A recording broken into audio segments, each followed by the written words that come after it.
Today, we're going to talk about something we've all felt, something we all chase: luck. And we're diving into this based on a really fantastic article by Dr. Nayar for Tiga.com, a blog that's been all about lifelong learning for, wow, over 2 decades. All right, let's get into it. So what even is luck? You know the feeling, right? It's that invisible push or pull. It's basically the label we stick on all those random, unexpected things that happen and just tilt the scales of life, sometimes in our favor and, well, sometimes not. Think about this for a second. You walk into a big exam, you're nervous, and then you see it. The questions are exactly the ones you happened to study the night before. What do we call that? A lucky break, right? Feels like the universe is giving you a high five. But then there's the other side of the coin. You studied everything. You were totally prepared, but for some reason, it just doesn't click. You fail anyway. We just shrug and say, bad luck. It's this complete contrast that keeps us on our toes.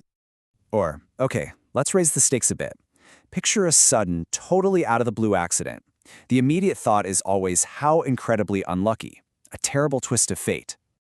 And yet, if you walk away from that exact same accident with just a scratch, whoa, now it feels like a miracle. We call that just incredible luck. It's these moments that defy all our expectations, and that's what makes the idea so fascinating. So this all brings us to the real question here. It's more than just a label we use. Why are we so obsessed with this invisible force? No, really, just think about it for a minute. What is it about the idea of luck that has such a deep, unshakable grip on pretty much all of us? It doesn't matter where you're from, it's a universal thing. Well, the answer is actually pretty profound.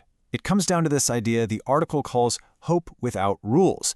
And this gets to the very heart of why we believe in it. Here's the key takeaway. Luck offers us hope that exists outside of the normal systems. You don't have to be the most talented, you don't need a ton of money, you don't need a fancy family name. Nope, you just have to be in the right place at the right time. It's the ultimate democratic force. It keeps that flicker of hope alive for everyone. And because we believe in it so much, of course we try to tip the scales in our favor.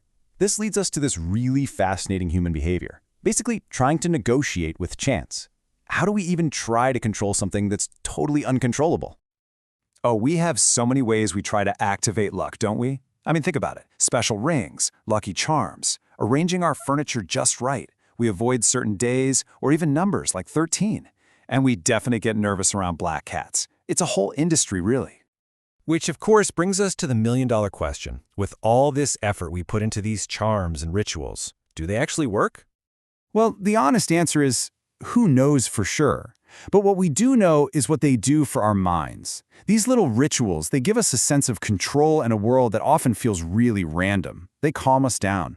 But let's be clear, and the article makes this point perfectly, they are absolutely no substitute for hard work. Okay, so let's shift gears a little bit. Let's move away from belief and superstition and look at the science. What does actual psychological research have to say about people who just seem to be lucky? Now, this is where it gets really cool. A psychologist named Richard Wiseman actually studied people who thought of themselves as lucky. And what he found was kind of a game changer.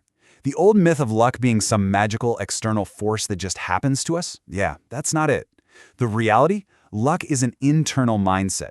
It's a way of thinking that's built on being open and being resilient. So how do you actually do that? How do you get that lucky mindset? Well, Wiseman found that these lucky people all did 3 things pretty consistently. First, they were open to new possibilities. They weren't stuck in their ways. Second, they were way more observant, so they'd spot opportunities that other people just walked right past. And third, and this is maybe the most important one, they were resilient. When bad stuff happened, they'd bounce back, learn from it, and just keep going. To make this even clearer, the article points out a really crucial difference between 2 words we often use interchangeably, luck and fortune.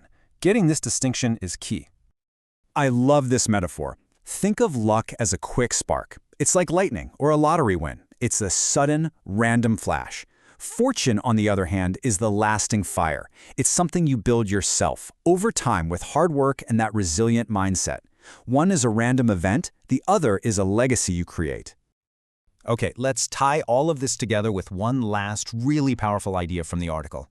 Let's talk about connecting to the signal. This is just such a brilliant way to put it. Luck is like Wi-Fi. It's an invisible signal that's pretty much everywhere all the time.